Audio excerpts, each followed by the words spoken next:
Well, who doesn't love a grain elevator? I always have. I've always liked them. So I thought I'll paint one. It's a subject I've painted numerous times.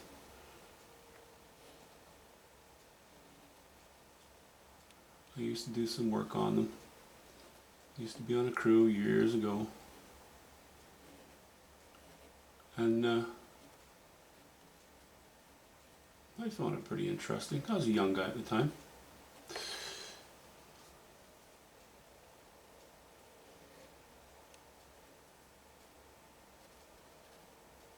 I'll just try to keep things a little bit crooked so it has some character. Not a red shed. Maybe it'll be a red elevator. Maybe it won't. I don't know. I guess I'll find out pretty soon. This will be an abandoned one. They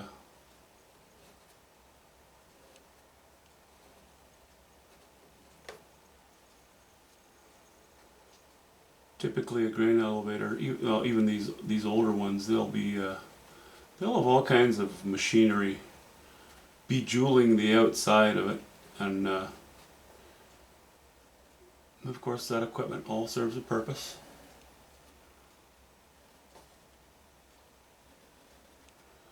But then we get into a lot of smaller details again, and I'm not going to do that. I'm just going to try to capture the gist of the thing. I didn't work on one as a grain buyer or a grain buyer's helper or anything. I was on a crew that traveled around, and we would do renovations, mechanical updates, build brand new ones. I was kind of at the tail end of building the new ones in this style, mostly out of wood before they went to these large metal bins.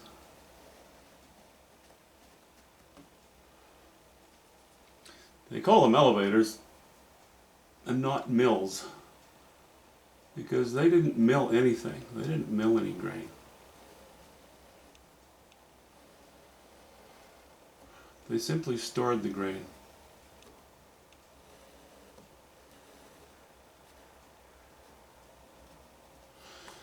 The trucks would, the railroad tracks would be along this side, coming this way or that way. There would be the main line, and then closer to the elevator would be a little siding, they call it. Also railroad track, but a stretch of several hundred yards maybe. And they would park some box cars or grain cars along here and just leave them. And then when it was time, then the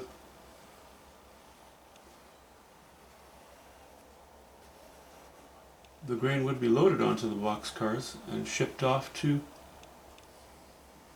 different ports to be sent off to parts unknown. Well, they knew where they were sending it. Somebody did, I hope. Hope it didn't just disappear in the ether. Anyway.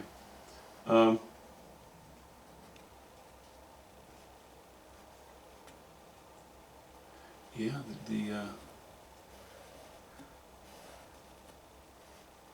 so there were tracks here. They sat on a berm, so typically this would be raised here as well.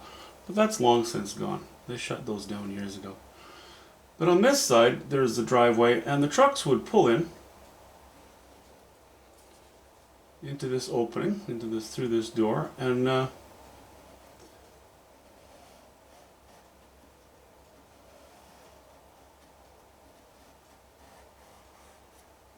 unload. Inside here was a scale. They would park on the scale. The truck, which would be full of grain, would be weighed.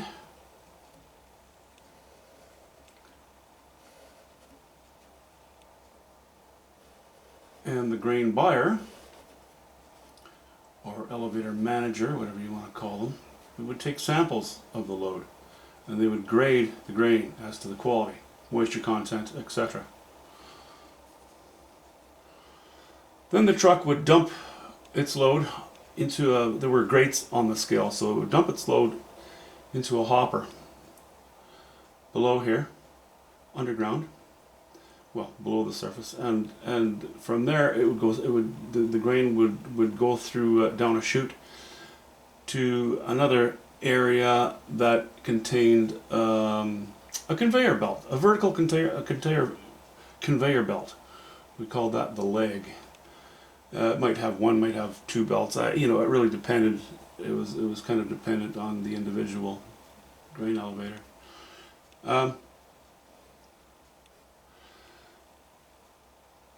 And it would elevate the grain right up to here. Now from the ground up to here, there were bins.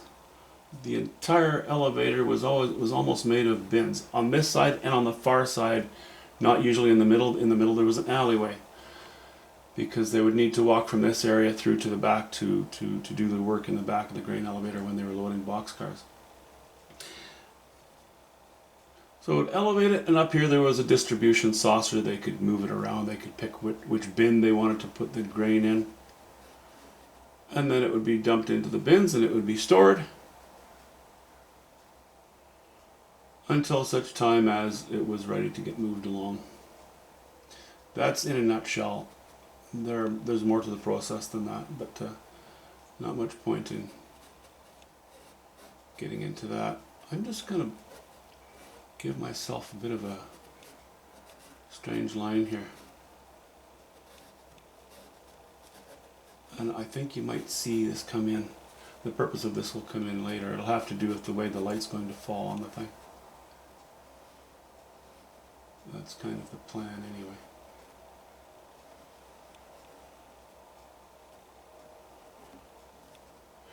Now I think I'm going to close this. I believe that what I will do is, this old thing has barn doors. That makes it really old, because as they got a little newer, they would put sliding doors and eventually overhead doors that could be opened automatically. But for the moment, we'll just sort of put those in. This is an old abandoned elevator.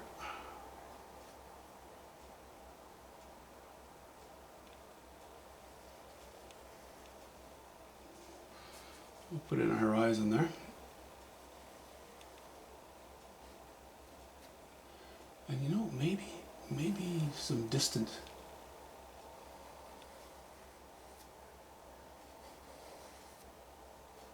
hills, tree-covered hills, or maybe a bank of trees, something in the background, behind which the sky will rise. And here,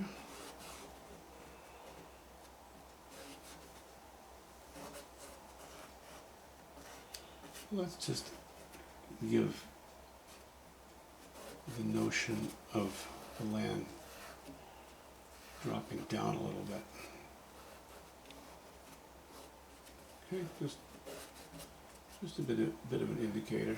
That's going to go like so. That's going to be where the driveway was. Long since kind of deteriorated, mostly overgrown.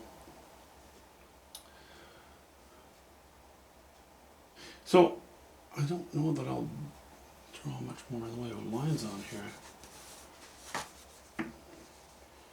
I kind of think that what I'd like to do is have a sunset-ish looking painting. We'll go with a little more intense light at the bottom with the sky. As we work our way up and forward, it's a cloudy evening. The values will go down and the sky will become darker. However, where the sky becomes darker up here, the elevator will start light and get darker as it goes towards the bottom. That's the plan, man. We'll see how that flies. And you know how it can change.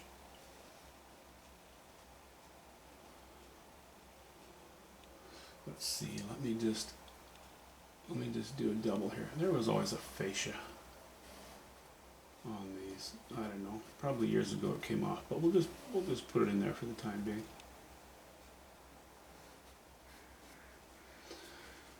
Now, what will I do here? I need a little bit of, I think I'll use a little raw.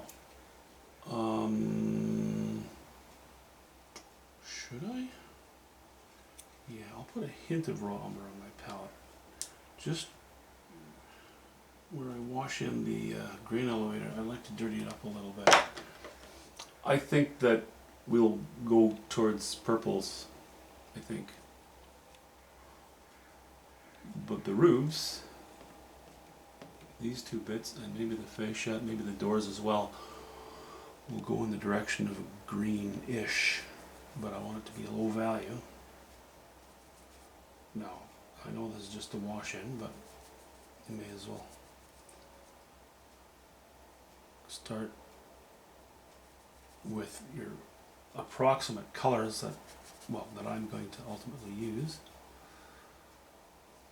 So I'm going to use a little bit of burnt sienna, a little bit of yellow ochre, and a bit of a swab of ultramarine blue.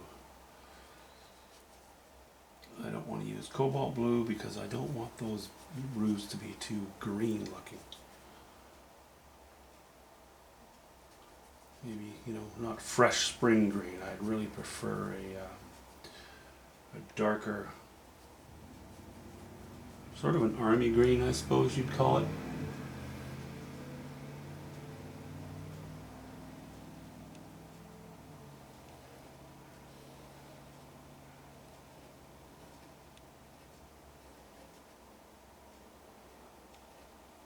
And always, as always, the washing is going to be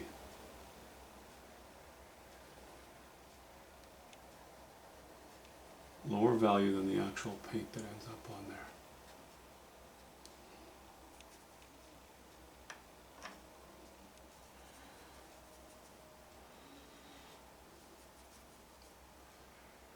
Okay.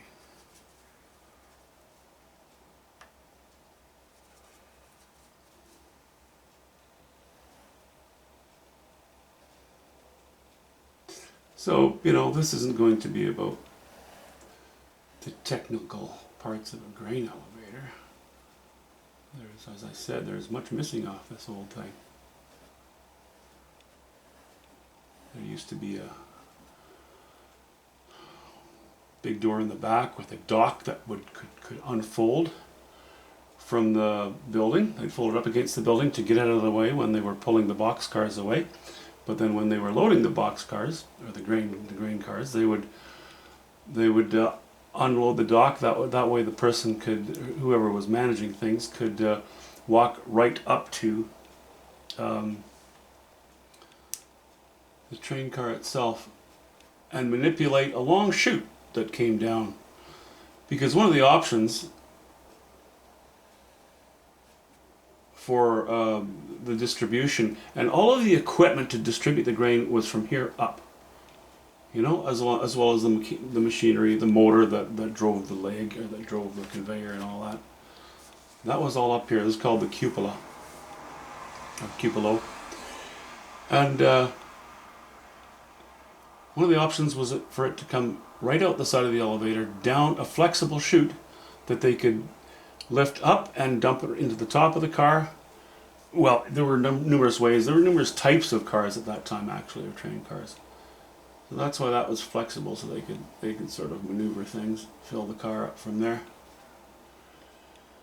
And if they wanted to take it out of the bin, they could also, there was an alleyway in here. You can go in and you could through various gate valves, or gate valves, I think you call them, slide valves, dump into a conveyor which would bring it back to the bottom of this leg, hoist it up, redistribute it, so it went from these bins up to the top and then back out the distributing saucer and then out to a train car. It could do that. It could also, there was another chute on this side in which they could take grain out of the elevator and reload it back onto larger trucks if they pulled in. Series of valves, series of, series of all kinds of things. Maybe I'm just kind of boring you with this stuff, but I enjoyed it. I enjoyed learning about it. It's such a huge part of the Canadian history, certainly on the prairies. Well, I know in Canadian, anywhere in grain belts in any country, they had these elevators, or a different iteration of them. Okay, so there's our green stuff. I'm not sure this is going to stay green, but for the moment we're not going to worry about it. Maybe let's give our palette a bit of a clean here. And if I'm going to have these cobalt blue bushes in the background, I'm going to use a bit of cobalt blue and a bit of alizarin crimson. It's going to be dark. Light's coming from behind us for the most part. There will be some light cast on the elevator. Either way, I don't want that distant form to be competing with anything. I want to keep it kind of simple. This painting, like I said, it's not going to be about all the technical aspects of a grain elevator. It's going to be the grain elevators. It's almost a motif in this case. It's going to be about the mood and the lighting, rather than any kind of accurate representation of the beast itself. Hope I have that horizon relatively straight. Yeah, that'll do.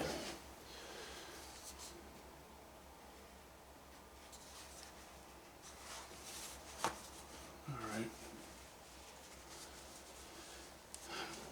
Now we'll grab a little bit of raw umber.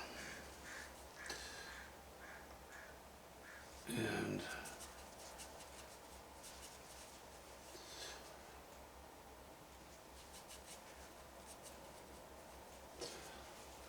there is a little cap on there on the roof.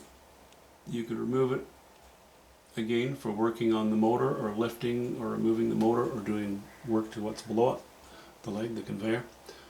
That needed to be removable, so that's why we'll have that like so. And we'll also take, let's make this line fairly dark.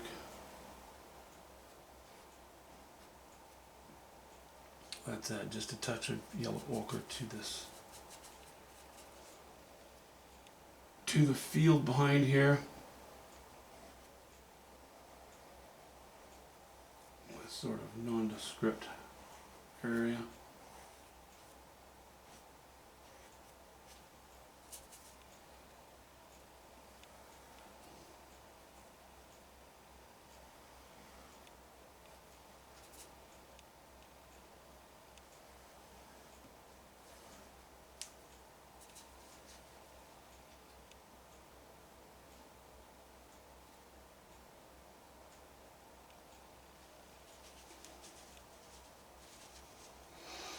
Okay.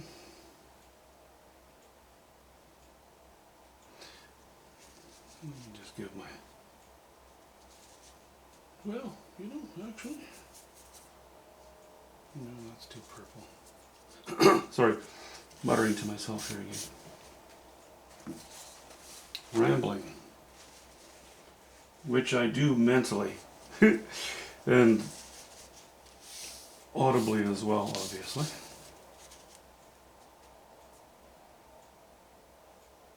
Okay. That grain elevator, I threatened you with purple, didn't I? So let's do that. Let's give it a wash in with some purple here. Ultramarine blue. And alizarin crimson. Gonna keep it kind of dark. Actually, I've already gone too light.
tend to overload my brush a little bit sometimes, which it's no big deal. It just makes things a little bit more difficult later on.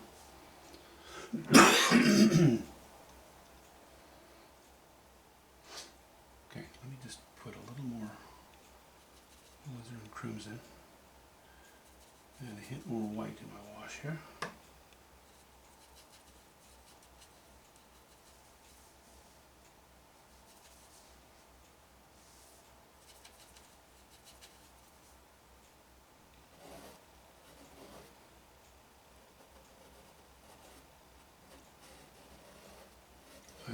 I realize you don't notice the value difference a whole lot right now, but when it's a little drier, it'll become more apparent. And actually, it's really more of a reminder for me. It's a reminder to change my tone or my tune or whatever you have to do.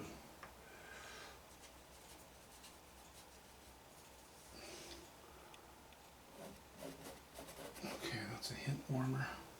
You know what? That'll do. That'll do just fine.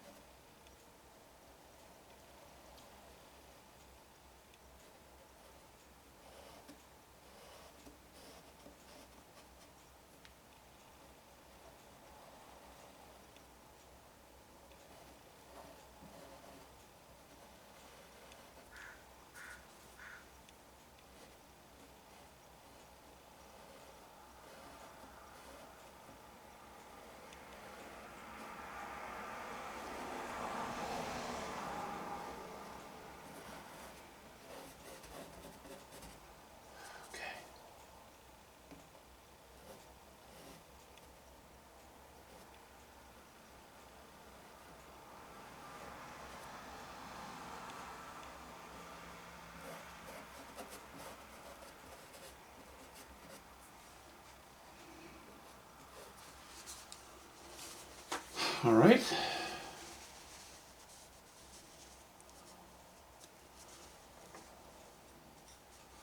I'll just give my palette a little wipe here because now we're going to change our colors pretty drastically-ish.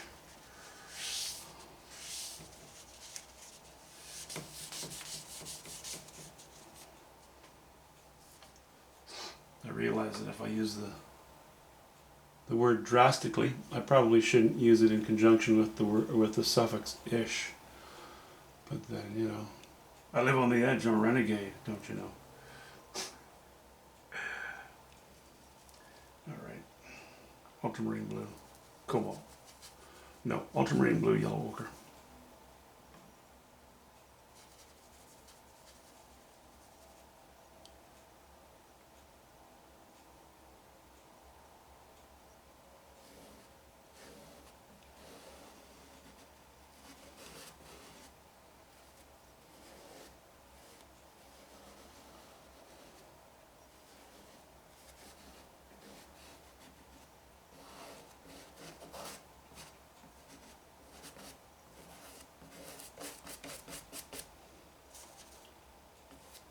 And a bit of a bigger brush.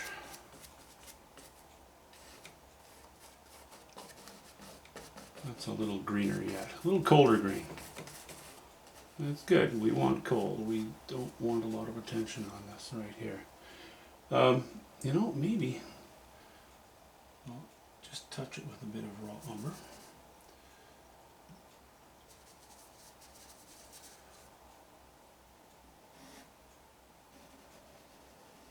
It's not quite so green, a little dirtier.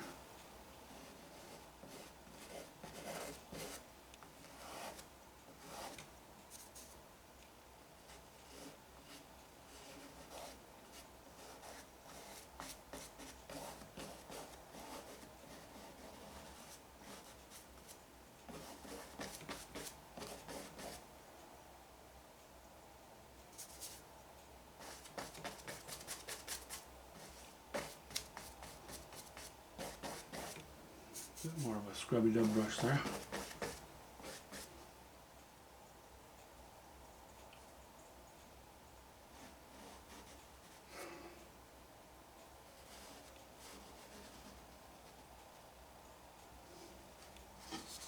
Yeah. Okay, that's about what we're after, I think.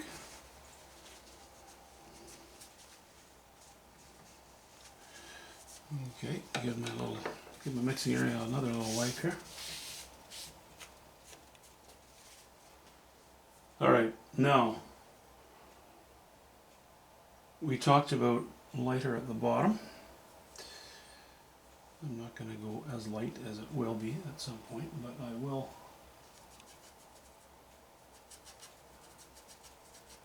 even the wash in. I think I'll use a little yellow ochre and a little bit of raw umber.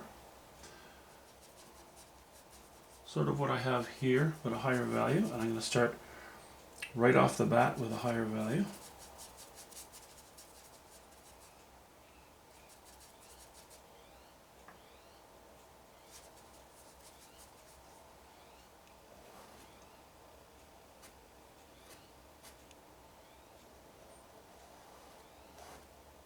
That's too high a value. Take it down a notch. Still just going with yellow ochre, raw umber. But less white.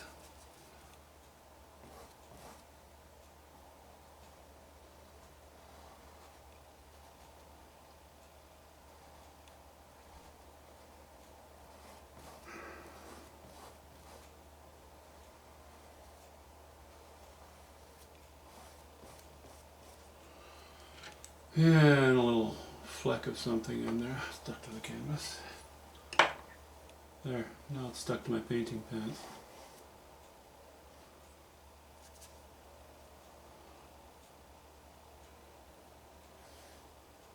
I think I'm going to come in a little lower than this line that I had sketched in with this.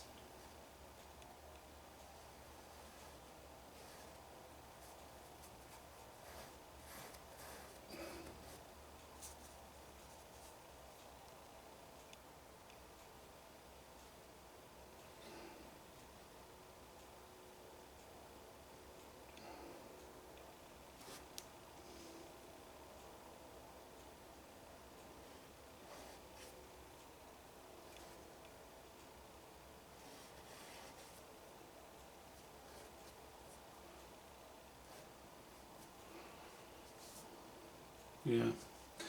Okay. Now, I have a fair bit of yellow ochre in this, so what we're going to do is we're just going to go into ultramarine blue now and raw umber and white. Going towards our grays now.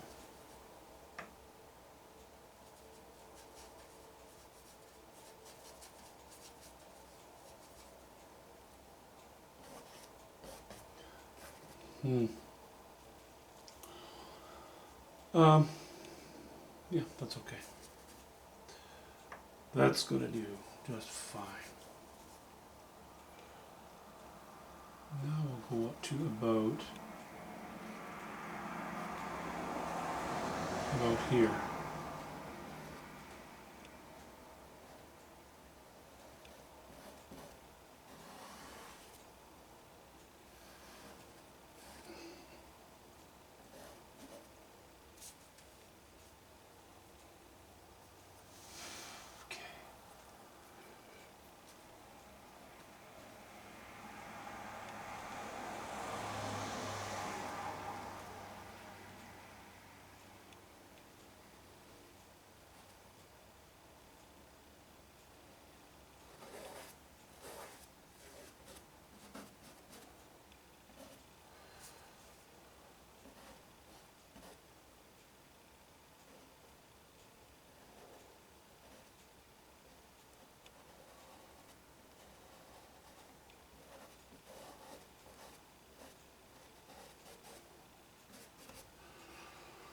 Okay, back to the bigger brush for a moment. I don't want to wear out my little brush too quickly for no reason.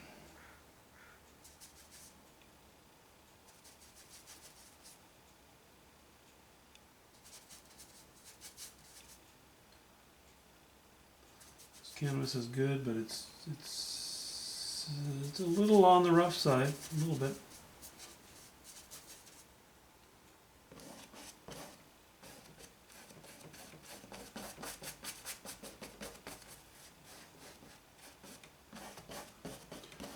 Just painting in a gradual graduation, a gradual gradation, a graduated radiation. Going darker as we go to the top. I'll put in more definitive design in the sky as we move upwards. Okay, so now on to our even darker color. So a little more ultramarine blue, a little more umber, and not a lot of white. Not a lot of white at all. Certainly a bit, but not a ton.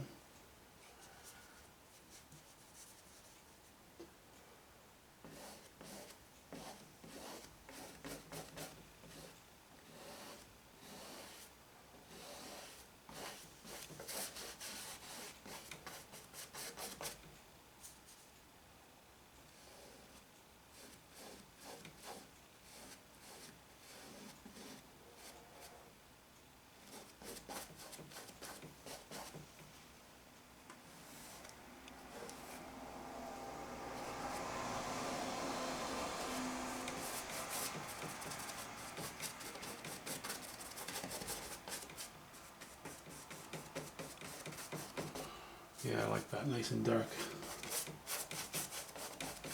That's going to make the cupola, the top of the grain elevator, pop a little bit.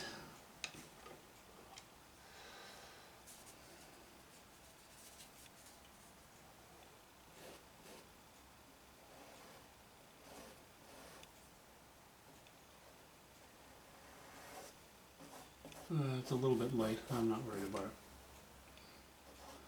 Still had some of the lighter mixture in my brush, but so what? We know what we have to do.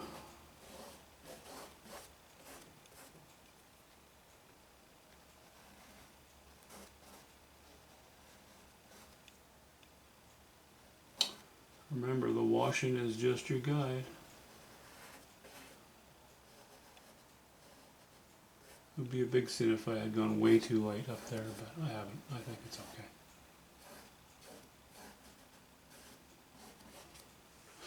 Alright, there's that.